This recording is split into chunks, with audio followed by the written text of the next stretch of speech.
And then knowing that, man, football, there's nothing better than a freshly cut grass field on a Saturday afternoon. It's painted up. It's got a pop to it. It's got a smell to it. Again, that's just, it's football in its natural state.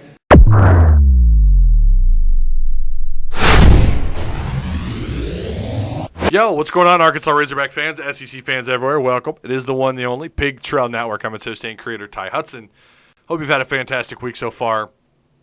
We know that the SEC Media Days was this week. Chad Morris took the stage Wednesday, and he answered some pretty much generic questions. But so what we're doing in this video is we're going to, check this out, almost 250,000 views, almost 250,000 total views on this channel. Shout out to you guys. You guys are awesome. But what I did for you, I cut them up, some of the best parts, and then we're just going to respond to it. We're going to listen to Chad talk and go from there. So think of this as kind of a visual podcast. I don't know how else to put it. But we'll see how long the video takes. I generally like to keep my videos under 7 minutes. This will probably surpass that, but that's okay. So let's start this thing off with Chad answering the very first question. Coach, can you tell us a little bit about transfer Nick Starkel, what you've seen from him, and what you expect him to bring to this team? Well, I think when you look at our quarterback room in general and the additions that we've brought in and how active and how aggressive we were this offseason says values of where our football team is right now. From the addition of Ben Hicks in January and allowing John Stephen Jones to continue his development. And we knew there was a possibility with a successful baseball season that Connor could choose to go baseball. So we had to be active. And Nick Starkel was someone that I've known for quite some time as far as recruiting. His skill set, his level of confidence. He's played in this league. He's won in this league. And I believe a lot of people thought he was going to be a starter at another school in this league. And so to be able to bring him in, a young man that's has graduated and has 2 years left to play, will only intensify the battle in our quarterback room that's much improved. Yeah. Yes. I love competition. I'll just say that. I love me some competition. Last year, remember, we didn't know. It took us a while until we found out who our starting quarterback was, and we all, I think, majority of fans saw that, okay, it's probably going to be one guy, but then the other guy's going to come in and take the job. I kind of feel like that's going to be the case this year. And for the people who are concerned about, well, we're in the same scenario. We don't have a starter announced yet. Well, just hold tight. Hey, Coach, you have a lot of talented running backs, but I want to ask about Monte Spivey, new to campus. What have you seen from him so far? What do you like, and how can he also improve? Thank you. Well, with Monte, as well with all of our freshmen that have joined us in early June, he's done a really good job of fitting in and grasping as much offense as he possibly can at this point through the meetings and the player-led workouts that we've had this summer. I anticipate him to be a force this year to help us out, an area that will help create depth. Obviously played in an incredible program and won at a very high level in the state of Alabama, and we're excited about having him on our team. So he said it. He expects Monte Spivey to come in and contribute. I kind of thought maybe he would redshirt just because of the depth they have there with DeVois and Rakeem Boyd and Chase and with just everything that's going on at that position. I just wasn't so sure that Monte Spivey would come in and get the opportunity out the gate. But I do think Monte Spivey is going to be someone you're going to want to keep an eye on. I think Spivey, like Chad Moore said, he won at a pretty high level, so anything can happen. And when you Arkansas's had luck out of that state, being able to grab some guys that maybe get overlooked by some of the other Power 5 or SEC schools. They've had luck being able to come in and bring those guys in and have some success with them, or at least to some level of contributing. And I think that's going to be Spivey's role. And it sounds like he's going to contribute some this year. To the middle on the third row. Coach, just curious about this quarterback battle. What's the structure? What's the game plan? When would you like to have a starter name? So here we go about the starters. All of that. Yeah, I would like to have a starter named as soon as we could. earlier in camp if it presents itself. We want a sure. clear-cut winner to come out of this thing, a guy that our team can continue to rally around. I know this is what I do know for sure, that the workouts that have been player-led this summer from all of our quarterbacks has been as strong and as good as it's ever been. And that's listening to defensive players talk. So I think what you have found with all of our quarterbacks is the leadership that they've all commanded and elevating everybody else on your team, and that's what you want. So we're going to put them in positions during fall camp, they're all going to get their share of reps, but we want to try to narrow it down as quickly as we can. So there you go. So again, last year, same scenario. We didn't know who our starter was going to be, and then kind of we saw what happened. We saw how that unfolded.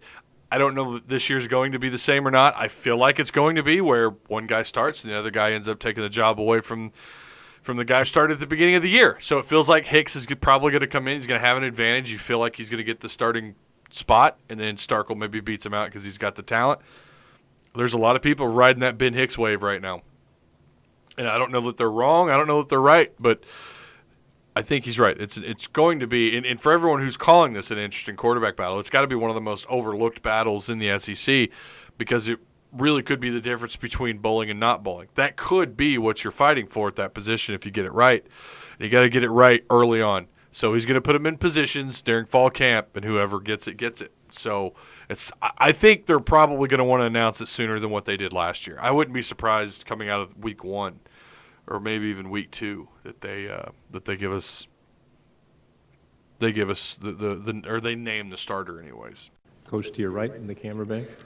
Coach, you had some players enroll early in this class. How many in this class are you going to be counting on that first Saturday against Portland State?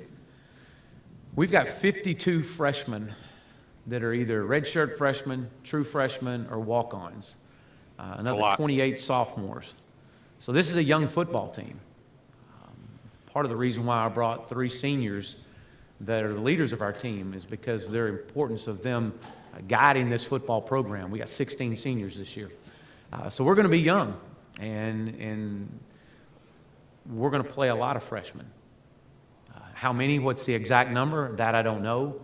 But I do know that the way that our players, or the way that our staff recruited and the caliber of players that we've brought in addition to the development of the players already on our roster, I anticipate that these young guys are going to come in and push to play and push to start. And so it'll be interesting battles at not just the quarterback position, but all positions in fall camp. In the middle. That's a lot. Wow. So for those of you asking about the situation with how many freshmen are going to play, there's a lot of them to play, so just going to have to wait and see. Buckle up. It's going to be, like you said, it's a young team. Now, along the defensive line, that's not necessarily true. You're too deep along the defensive line are juniors and seniors. In fact, I think the way it looks, all 4 starting defensive linemen are going to be seniors, I believe. Now, unless that's changed, the last I saw. So, but everywhere else, they're going to be really young, you know. Scooter Harris, the only senior linebacker. Secondary, it's going to be a lot of, they're going to be rotating a lot of youth, so a lot of guys. Section, third row. Coach, you lost 3 starters, senior starters on the offensive line, but your numbers are a lot better. Can you just talk about the competition there and the overall health? Is the offensive line going to be improved this year? Little O-line talk. Well, that definitely is an area that we focused in on recruiting. We played the year with 8 scholarship offensive linemen. Your number needs to be 15.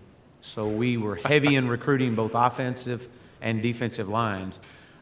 We anticipate taking it in somewhere around 17 into fall camp. That's going to allow us to have options. But the improvement in our offensive line is absolutely critical to our success this year. And they understand that. When you talk to our offensive linemen and the way that they've rallied around each other, I'm very excited about where that group is. And they understand the importance that they play in this year's season. And that's all she wrote. That was half of his total time at the podium. He's actually up there closer, somewhere between 15 and 20 minutes. So we kind of cut that in half. I tried to get the juiciest parts. He was asked about the uniforms. Just a heads up, you can go look this up on Twitter. He addresses the question on the uniforms. Trey Biddy asked him about what was going on there, and he said that he liked the classic look. And as long as he's the head coach at Arkansas, that they're going to stick with that look. So it sounds like the DMAC era jerseys could be here to stay, and I think all Hog fans, majority of Hog fans, are in favor of that. So we're going to talk more about this on the Hog Talk podcast. Myself and Rivals Jacob Scott Davis, who's also with hogpin.net.